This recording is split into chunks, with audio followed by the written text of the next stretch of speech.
வேலூர் அருகே அரசு பேருந்திலிருந்து குதித்த தொழிலாளி உயிரிழந்த விவகாரம் குறித்து நல்லூர் போலீசார் வழக்கு பதிந்து விசாரித்து வருகின்றனர்.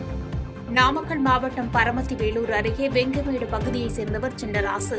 கட்டிட தொழிலாளியான இவர் பணி நிமித்தமாக வேலூரிலிருந்து திருச்செங்கோடு செல்வதற்காக அரசு பேருந்தில் பயணித்ததாக கூறப்படுகிறது. அப்போது பேருந்தின் படியில் நின்றபடி கவனக்குறைவாக செல்போனில் பேசிக் கொண்டு வந்ததாகவும் கீழே குதித்ததாகவும் தெரிகிறது. இதை கண்ட சக பயணிகள் கூச்சலிட்டதைத் தொடர்ந்து பேருந்தை நிறுத்திய ஓட்டுநர் மற்றும் பொதுமக்கள் படுகாயமடைந்த சின்னராசுவை மீட்டு மருத்துவமனையில் அனுமதித்த நிலையில் அவர் சிகிச்சை பலனின்றி உயிரிழந்துள்ளார்.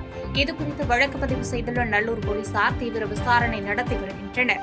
விபத்தில் உயிரிழந்த சின்னராசுவுக்கு திருமணமாகி ஈஸ்வரி என்ற மனைவியும் ஒரு மகளும் உள்ளனர் என்பது குறிப்பிடத்தக்கது.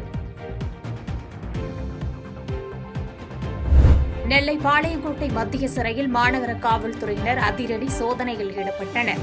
நெல்லை பாளையங்கோட்டை மத்திய சிறையில் தண்டனை சிறைவாசிகள், விசாரணை சிறைவாசிகள் உட்பட சுமார் 1500க்கும் மேற்பட்டோர் உள்ள நிலையில் மாநகர காவல்துறை அதிகாரிகள் அதிரடி சோதனையில் ஈடுபட்டனர்.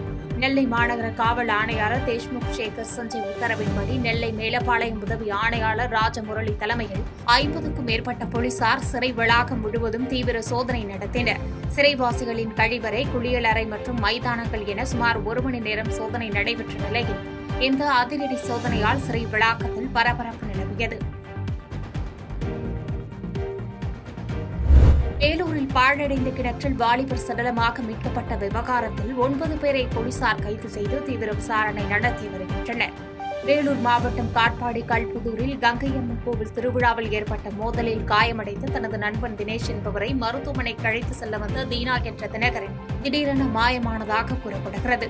இதைத் தொடர்ந்து ரவுடி கௌதம் என்ற குட்டி ஜானி என்பவன் தீனாவை துரத்து செல்லும் சிசிடிவி காட்சிகள் வெளியான நிலையில் தேடுதல் வேட்டைக்கு பின் அங்குள்ள பாழடைந்த கிணத்திலிருந்து தீனாவின் சடலம் மீட்கப்பட்டது. இச்சம்பவம் தொடர்பாக 15க்கும் மேற்பட்டோர் மீது போலீசார் வழக்கு பதிவு செய்துள்ள நிலையில் முக்கிய குற்றவாளியான கௌதம் என்கிற குட்டி ஜானி, நரசிம்மன், ஜீவா, சக்திதரன் உட்பட 9 பேரை போலீசார் கைது செய்து வேலூர் மத்திய சிறையில் அடைத்துள்ளனர்.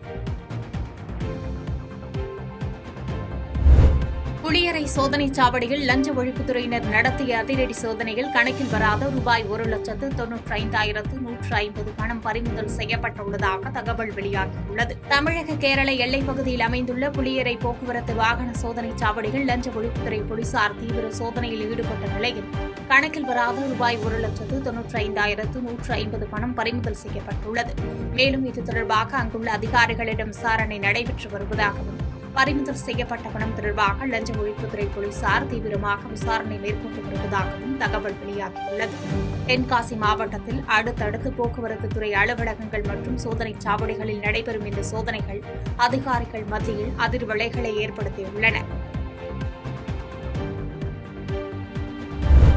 அரசியல் பழிவாங்கும் நோக்கத்துடன் திமுக ஆட்சி காலத்தில் ஊழல் என இதுவரை தொடரப்பட்ட ஒரு வழக்கில் கூட குற்றச்சாட்டுகளை நிரூபிக்க முடிந்ததில்லை என்பதே வரலாறு என திமுக முன்னாள் அமைச்சர் ஏவ வேலு வீட்டில் லஞ்ச ஒழிப்புத்துறை சோதனை குறித்து திமுக தலைவர் மு ஸ்டாலின் கண்டனம் தெரிவித்துள்ளார்.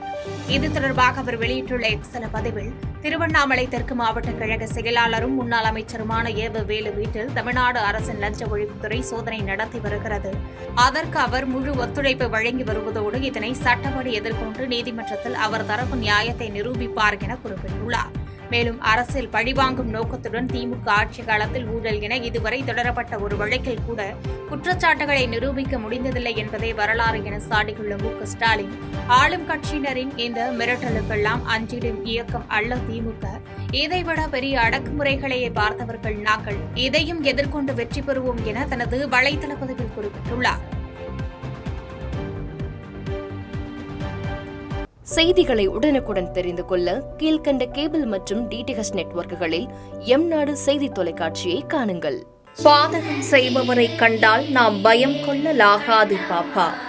மோதி மிதித்துவிடு பாப்பா, அவர் முகத்தில் உமிழ்ந்துவிடு பாப்பா. அண்மை செய்திகளை உடனுக்குடன் தெரிந்து கொள்ள இணைந்திருங்கள் எம்நாடு தொலைக்காட்சியுடன்.